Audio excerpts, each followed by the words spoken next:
Да? Ве слушаме.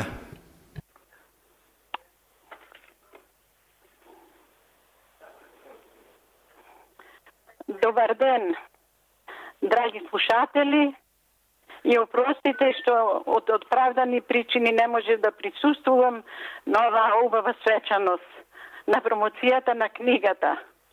Затоа се јавувам преку телефон и во прво време сакам да ги поздравам авторите од се срце, Лорен и Рики, и да ја поздравам неговата замисла, неговиот труд, што ја напиша книгата и што напиша за нашите борци и за нашите бегалци, за нашите деца.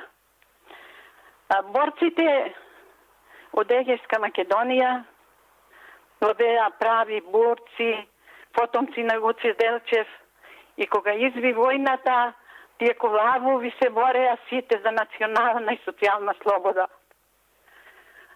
Од 16 години па до старост сите беа на фронтот.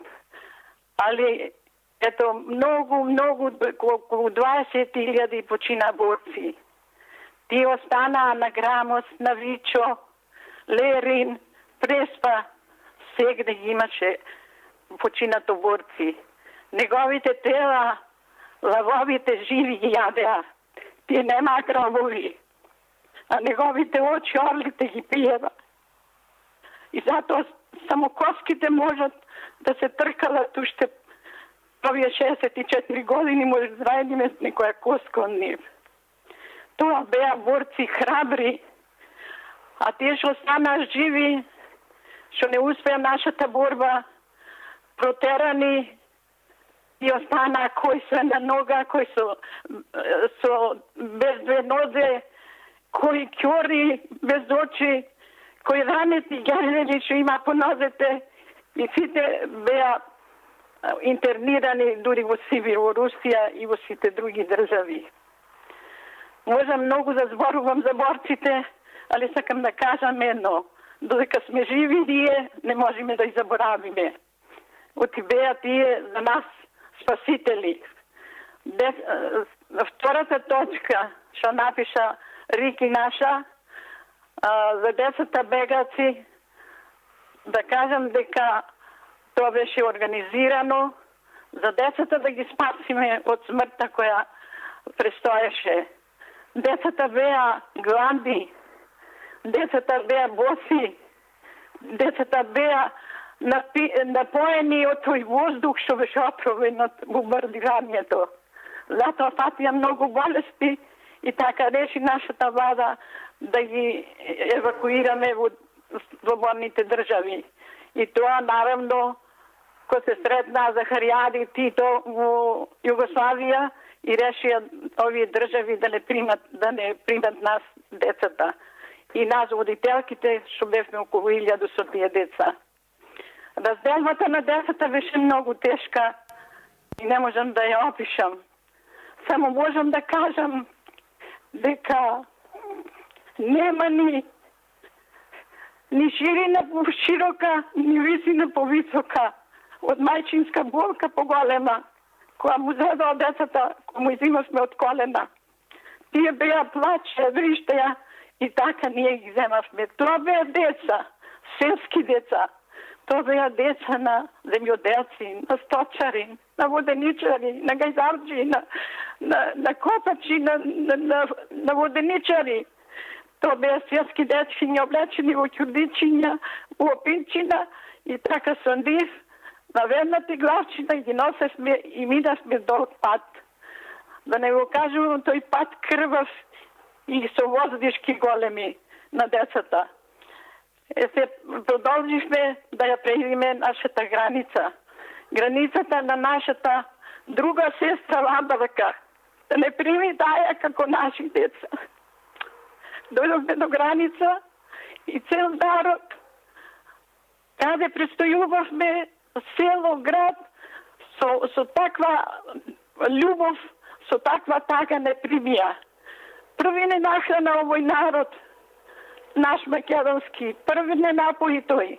Зато му должаме на голема захвалност од името на сите деца, од името на сите мајки, му захвалувам на македонскиот народ од Вардарска Македонија, да нашата сестра македонска, дека ни даде се од себе. Од Македонија беше мост кој поминавме ние. Тој мост помина сите 38.000 деца, помина и беа распоредени по сите држави. По Романија, Полска, Чешка, Русија, во сите држави има распоредено. Најповеќе ни помогна Црвениот крст на Македонија, кој не зеде од дупени од во граничното село, и тие луѓе, тие хумани луѓе, што работеа во Црвен крст, не водеа од село на село, пешки, со камиони до Битола, од Битола до Браилово, со возови, и така стигнав во Скопје. Во Скопје престоивме малку, и кога слушнаа, тие беа веќе организирани афежето, афежето дојда во вагоните со тие корпи, кифли, бомбони, колачина, да ги гајат децата и тие да плачат со нас. Продолживме за Белград и таму нашиот Црвен крст, на кој захвалувам многу на македонскиот Црвен крст, не однесува до Белград. Во Белград не преведе Југословенскиот Црвен крст.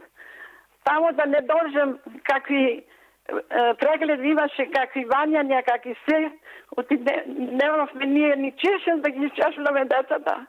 Значи јас како водителка немав чешен, заборавив да земам, ништо немавме.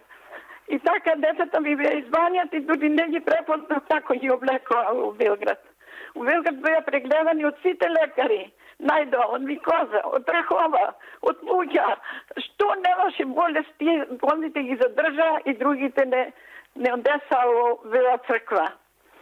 А другите деца од другите села ги однеса во Романија, Полска, Чешка.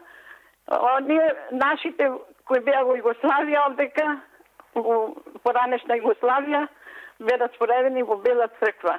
Со нив бев јас во Бела црква и таму остана до крај на домот додека не се расформира. Во Бела црква ни беше татко и мајка Југословенскиот Црвен крст. Камионите доаѓаше, други се враќа. Ни дадоа најубави згради, постелни, кров над главата. Децата најповеќе гледа на хигиената и на здравјето. Ама со вагони испивме рибли, зејтин, децата му дававме, али сите деца ни станаа здрави. Тие што останаа во Белград од микоза, од трахома, од ТВЦ, веќе оздравија и ни ги праќаа пак кај нас.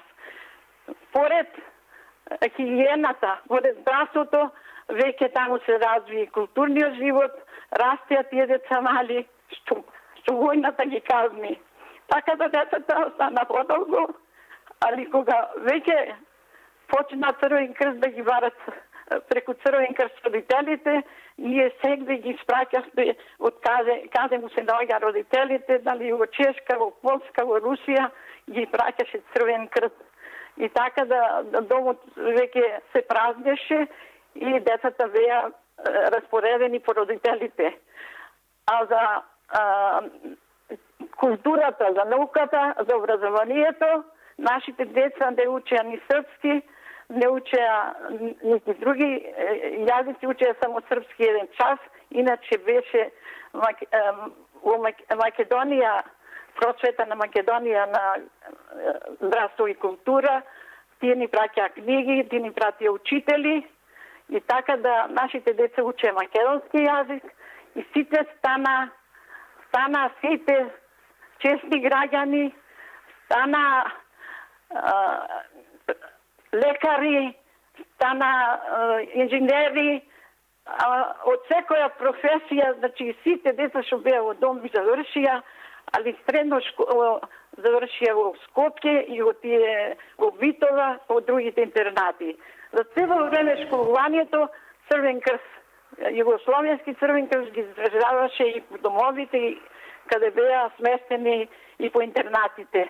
Затоа му захвалувам и на Црвен крст, кој заista он многу ни помогна.